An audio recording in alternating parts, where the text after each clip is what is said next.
Hi guys आज हम आपको दो स्टोरी सुना रहे हैं जो कि बहुत इंटरेस्टिंग है। तो आप स्टोरी एंड तक सुनिएगा और हमें कमेंट पे ज़रूर बताइएगा आपको स्टोरी कैसी लगी। स्टोरी अच्छी लगी है तो इसे लाइक और शेयर कीजिएगा और हमारे चैनल को सब्सक्राइब कीजिएगा।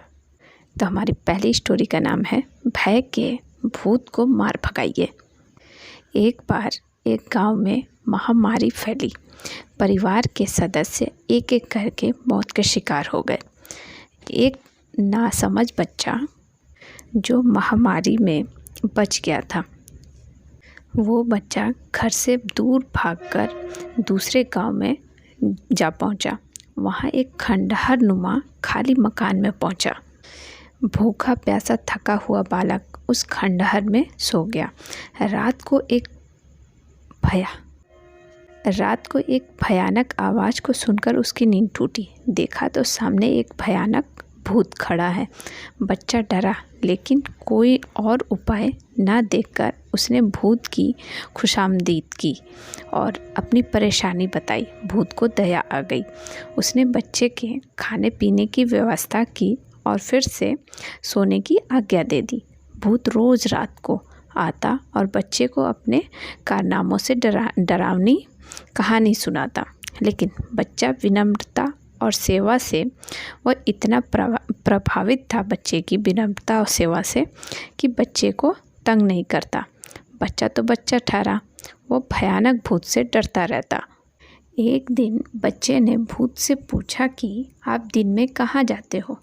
भूत ने बताया कि वह यमराज के आदेश पर लोगों को मारने का कार्य करता है। बच्चे ने विनती की कि कल यमराज से ये पूछ कर आना कि मेरी आयु कितनी है। फिर भूत ने दूसरे दिन लौटकर बच्चे को उसकी आयु बता दी। बच्चे ने फिर विनती की कि मेरी आयु को या तो एक दिन बढ़वा दो या एक दिन कम करवा दो। दूसरे दिन लौटकर भूत ने बताया कि निर्धारित आयु में से ना तो एक दिन कम हो सकता है और ना एक दिन बढ़ सकता है।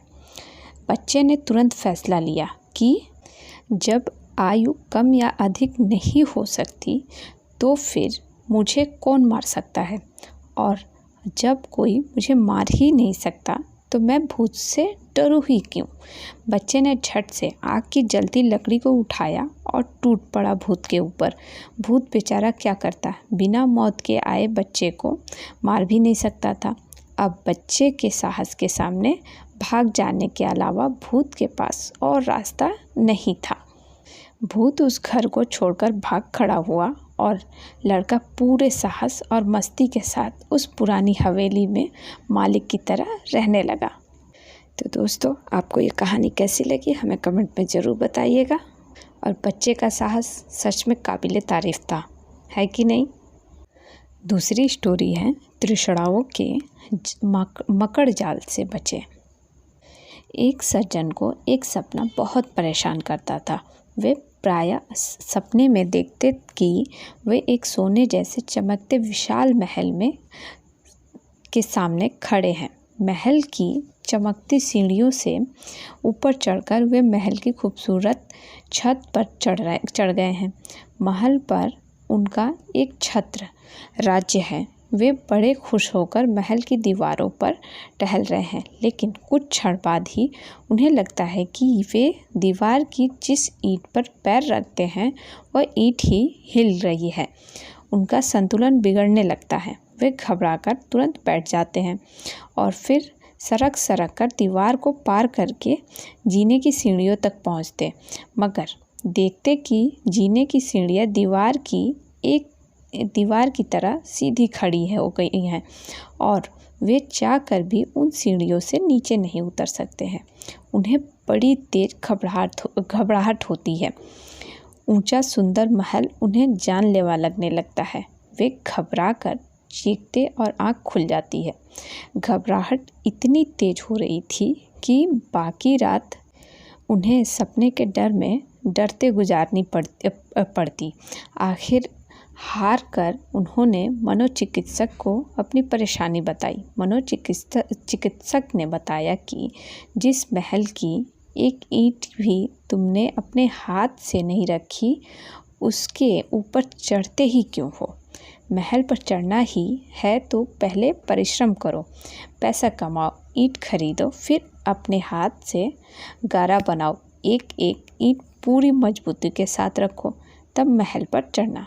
फिर ना ईंट हिलेगी और ना जीना गायब होगा।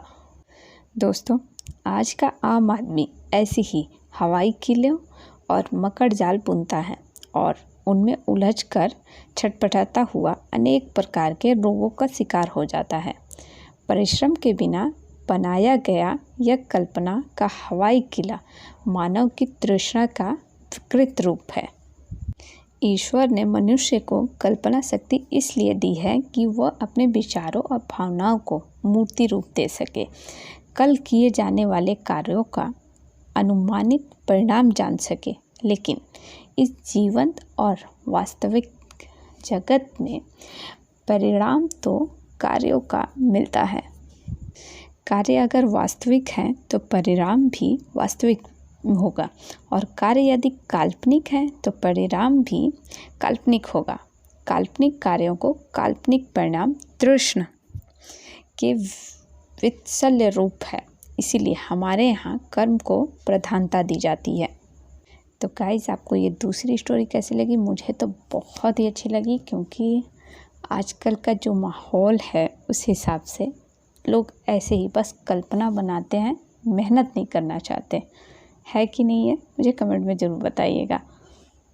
और स्टोरी के बारे में अपनी राय हमें कमेंट में ज़रूर बताइएगा, और स्टोरी को ज़्यादा से ज़्यादा शेयर कीजिएगा, और साथ ही साथ हमारे चैनल को सब्सक्राइब कीजिएगा।